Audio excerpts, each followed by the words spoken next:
چھوٹی یا بڑی جس چیز کو بھی اللہ تعالیٰ نے پیدا کیا ہے اس میں ہمارے لیے سامان عبرت ہے۔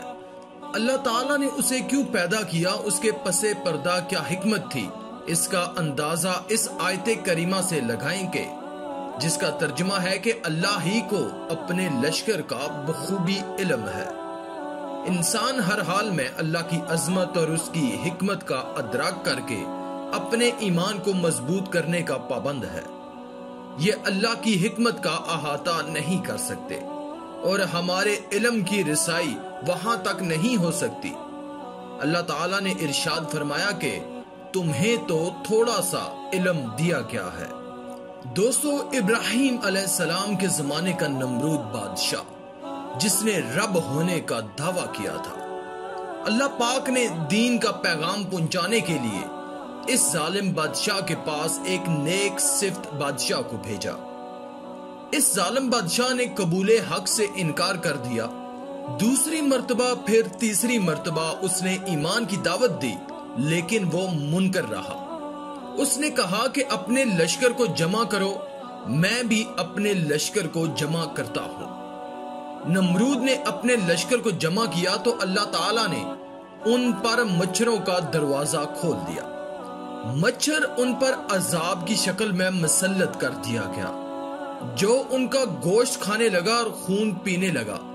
اس طرح انہیں خالص ہڈی بنا کر چھوڑ دیا۔ ایک مچھر بادشاہ کی ناک میں داخل ہو گیا اور اسی میں 400 سال تک پڑا رہا۔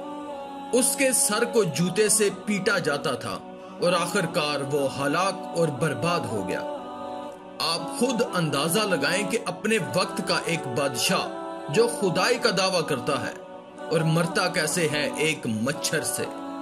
اسی طرح ابابیل پرندہ جس کا ذکر قرآن شریف کی سورہ فیل میں آیا ہے، جسے اللہ تعالیٰ نے ابرہا پر مسلط کیا تھا۔ ابرہا بھاری ہاتھی پر سوار ہو کر غرور و تکبر سے بیت اللہ شریف کو منہدم کرنے یعنی گرانے کے لیے آیا تھا۔ رستے میں اس نے جناب عبد المطلب کی اونٹنی پکڑ لی۔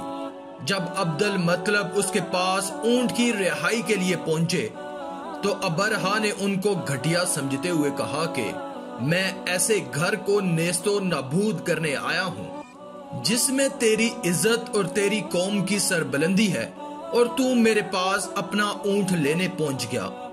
عبد المطلب نے کہا کہ میں تو اونٹ کا مالک ہوں اور کعبے کا مالک اللہ ہے جو اس کی حفاظت کرنے کے لیے کافی ہے۔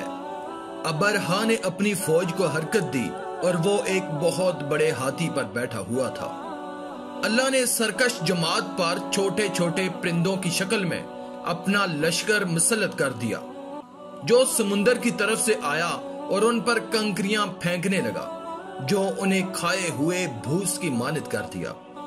ابابیل پرندے سمندر کی طرف سے آتے منہ میں کنکریاں اٹھائے، اور اس طرح ہاتھیوں کی فوج کو اللہ تعالیٰ نے ایک چھوٹے سے پرندے کی مدد سے اس دنیا سے نیست و نابود کر دیا۔